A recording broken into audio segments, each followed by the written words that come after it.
अस्सलाम वालेकुम वरहमतुल्लाहि वबरकातुहू। आज हम जिस टॉपिक पे थोड़ी सी बात करने जा रहे हैं वो है एंटीबायोटिक्स का।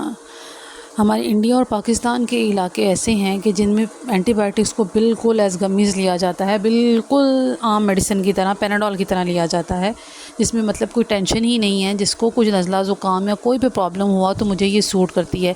इवन मैंने ऐसा भी देखा है कि कहीं पे कुछ लोग एंटीबायोटिक्स, जिनको पेट के कुछ इशू हैं, जैसे जो टोटली जैसे साइड इफ़ेक्ट्स है ना एंटीबायोटिक का, कुछ एंटीबायोटिक्स हैं जो कॉन्स्टिपेशन करती हैं, तो जिनका पेट ख़राब हो रहा है ना, वो बिला वजह बगैर किसी सोच समझ के ही कहेंगे कि हाँ नहीं, मैं ये मेडिसिन खाता हूँ ना तो मेरा पेट भी थोड़ा सेट हो जाता है।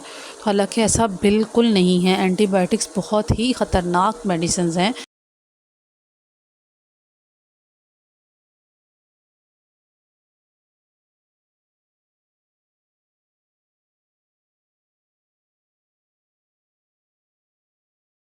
जो कि बहुत ही प्रिकॉशन के साथ, बहुत ही एहतियात के साथ लेनी चाहिए, जिनको बहुत सोच समझ के लेना चाहिए। कभी भी ऐसे नहीं लेना चाहिए। आप ज़रूर देख लें, उनको स्टडी कर लें कि एंटीबायोटिक है ये मेडिसिन, तो मुझे इसे कैसे लेना है।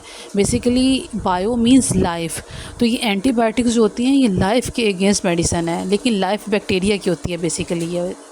लेकिन वही बात है कि बैक्टीरिया सर्टन नहीं होते, उसमें बहुत सी कैटेगरी के बैक्टीरिया आ जाते हैं जिनको ये किल करती हैं, और कुछ ऐसे बैक्टीरिया होते हैं जो हमारी बॉडी के लिए बहुत ज़्यादा यूज़फुल होते हैं, ये उनको भी किल कर देती हैं, और एज ए रिज़ल्ट हमारे इम्यूनिटी जो वीक हो जाती हैं, हमारे डाइजेशन में प्रॉब्लम आ जाती हैं, हमारी बॉडी में और बहुत से ऐसे प्रॉब्लम आ जाते हैं जो कि हमारे बॉडी में बैक्टीरिया रेगुलेट करते हैं। जो गुड बैक्टीरिया हैं, हमारे फ्रेंडली बैक्टीरिया जो रेगुलेट कर रहे होते हैं जिन चीज़ों को, उन सब में प्रॉब्लम आ जाती है।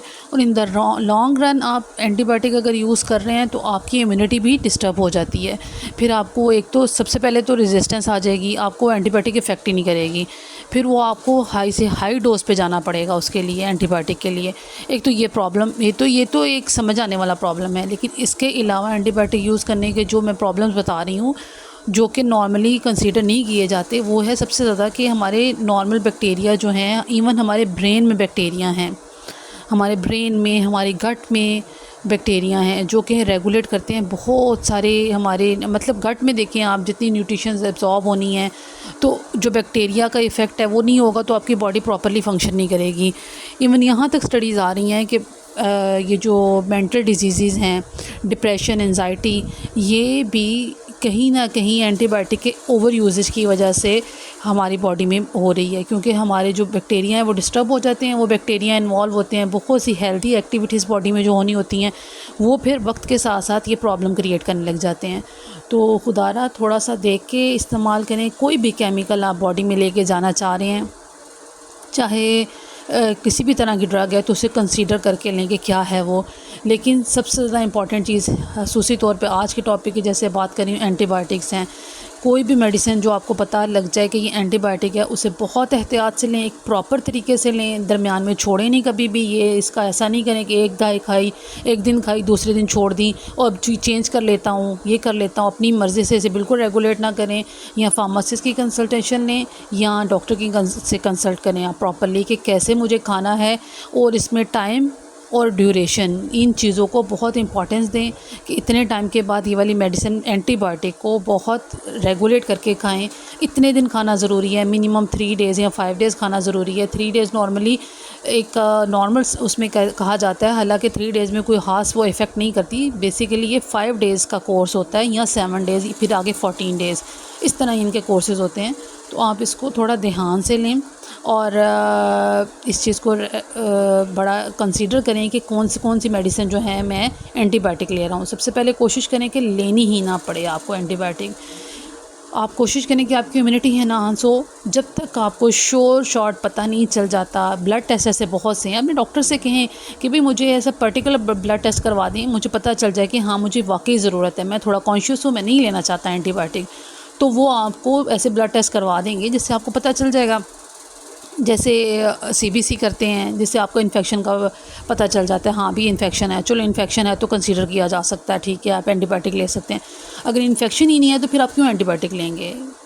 हमारी अवेयरनेस ही नहीं है लोगों में। इस अवेयरनेस को बहुत ज़्यादा हमें लोगों को देना चाहिए। आप अपने जितने जानने वाले हैं उनसे भी बात करें या खुद भी इस पे वो ज़रूर अमल करें कि डॉक्टर की जो डॉक्टर कह रहे हैं सिर्फ वो फॉलो नहीं करना, आपने खुद सोच समझ के जो करना है वो करना है। आपको एंटीबायोटिक का पता होना चाहिए कि ये डेंजरस हो सकती हैं। सिर्फ हमने डॉक्टर की बात नहीं मानी। बहुत से डॉक्टर आपको बिला वजह एकदम से फ़ौरन गए एंटीबायोटिक लिखी, उन्हें ये होता है कि हाँ मेरा एक नाम बन जाए, कहीं पेशेंट मुझसे वापस ना चला जाए कि हाँ भी ठीक नहीं हुआ। हालांकि ऐसा नहीं है। इनके साइड इफ़ेक्ट्स को हम कंसीडर करना छोड़ देते हैं। इनके साइड इफ़ेक्ट्स को कंसीडर करें। आपको आपकी इलनेस चल जाने में थोड़ा टाइम, आप सिक रह लें थोड़े दिन के लिए, लेकिन कोशिश करेंगे एंटीबायोटिक ना यूज़ करें जब तक श्योर नहीं है कि बैक्टीरियल इन्फेक्शन है आपको। और most of the cases viral infection है, और वायरल इन्फेक्शन में बिल्कुल एंटीबायोटिक इफ़ेक्ट नहीं करती। सो पैनिक नहीं हो, रिलैक्स होके आप थोड़ा देखें सिचुएशन को। डॉक्टर से कहें कि मुझे भाई टेस्ट करवा दें, इससे पहले मैं एंटीबायोटिक नहीं ले सकता। और अपनी कम्युनिटी पे डिपेंड करें, ख़ुद को कूल एंड काम रखें, और इंशाल्लाह ये चीज़ें आपको हेल्प करेंगी। होम रेमेडीज़ बहुत सी हैं, सिचुएशन के अकॉर्डिंगली उनकी तरफ ध्यान दें। अगर फिर भी नहीं ठीक होता और अगर आपके ब्लड टेस्ट में भी आता है कि वाकई ही इन्फेक्शन है, then you can go for antibiotic, but बहुत प्रिसीजन के साथ, बहुत एहतियात के साथ, बॉडी वेट को कैलकुलेट करके प्रॉपर डोज के साथ आप लें।